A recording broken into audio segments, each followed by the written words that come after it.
Moi, ce que je ressens, c'est en fait que vous êtes toujours là, avoir cette sensation, cette volonté d'être dans l'énergie primaire.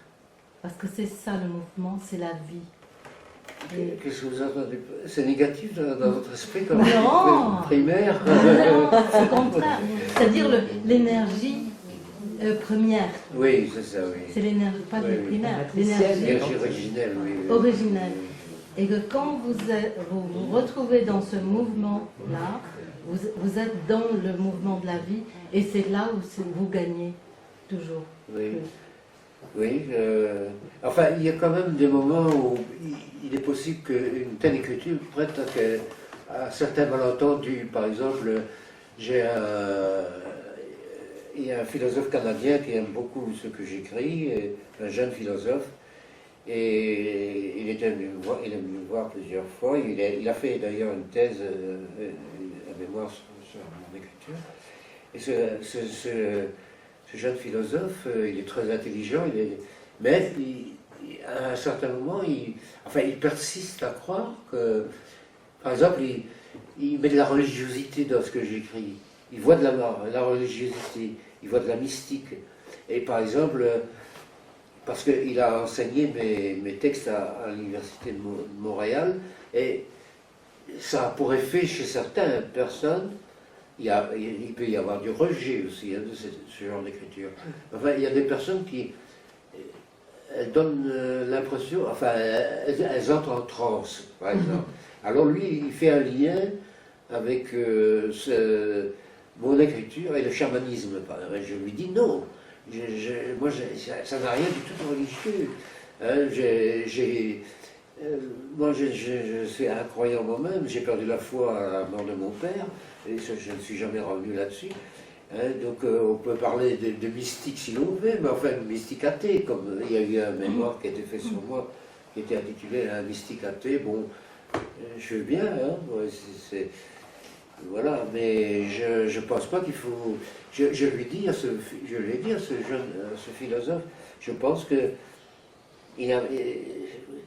vous devriez vous enlever ça de l'esprit, parce que c'est simplement une manière de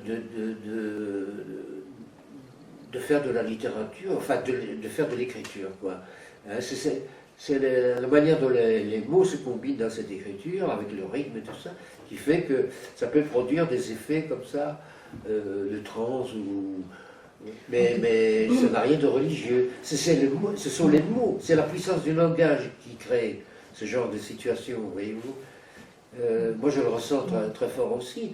Je suis parfois, il m'arrive comme ça des phénomènes qui ne sont pas dus à l'usage du stupéfiant, tout ça. Moi, ce n'est pas mon genre, ça.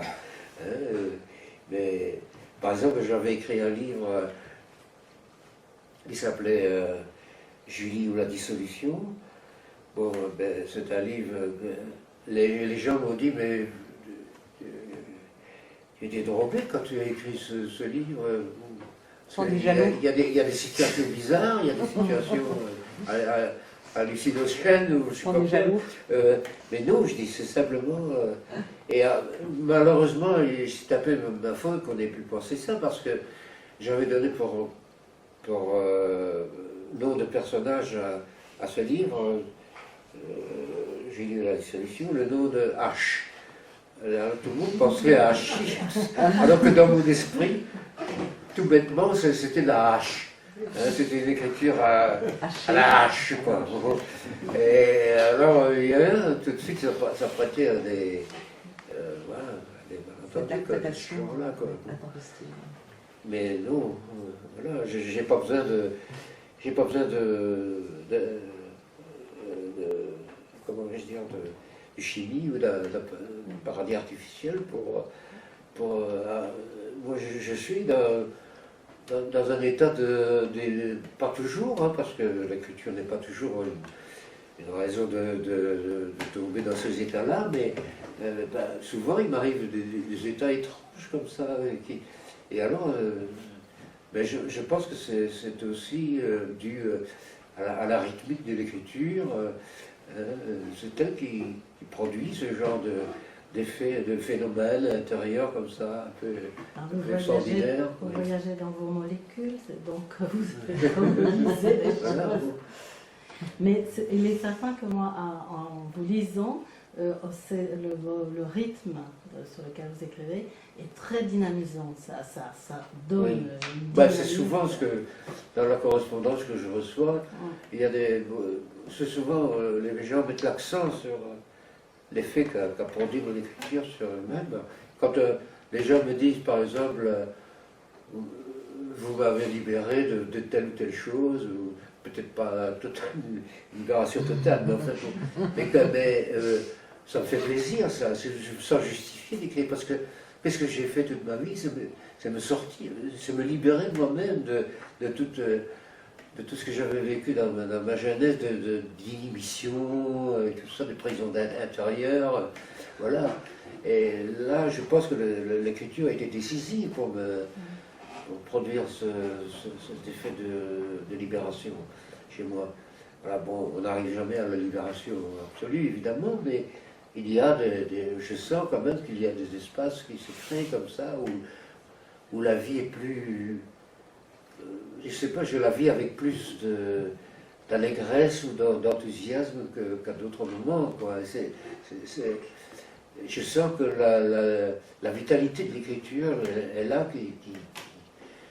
qui me vient comme ça. Et même, vous savez, je fais parfois un lien entre ce qui se passe entre mon corps et mon écriture avec ma santé, proprement dite. Ma santé biologique. Et bon, parfois, il y a des moments,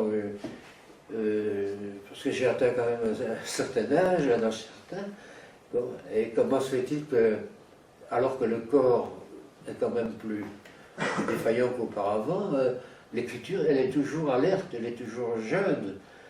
Je ne comprends pas ce qui se passe là, il y a un mystère quelque part. Mais si je raconte ça à un médecin, si je dis à un médecin, vous savez, j'ai pas besoin de vos médicaments, c'est mon écriture elle-même, pas dans tous les cas, bien C'est sûr. l'énergie renouvelable dont on parlait. Pardon? C'est l'énergie, c'est certainement C'est l'énergie renouvelable. l'énergie des mots, Tout à bien fait. sûr, qui peut suppléer aux affaiblissements corporels, quoi. Voilà, bon, et alors, parce que les mots, c'est aussi ça, et c'est autre chose, parce que les mots, ils sont redoutables aussi, dans la mesure où, parfois, quand je suis au paroxysme de l'écriture, j'ai l'impression que les mots me jettent au sol. Je tombe comme ça, spirituellement et psychiquement, je tombe, tellement c'est fort, quoi. Et alors, mais ce sont les mêmes mots qui me relèvent. Ils m'abattent, ils me terrassent, et en même temps, c'est eux qui vont changer tout ça et me redresser et me faire repartir. Donc c'est une présence vraiment physique. Les mots sont une présence vraiment physique dans ma vie proprement physique. Voilà.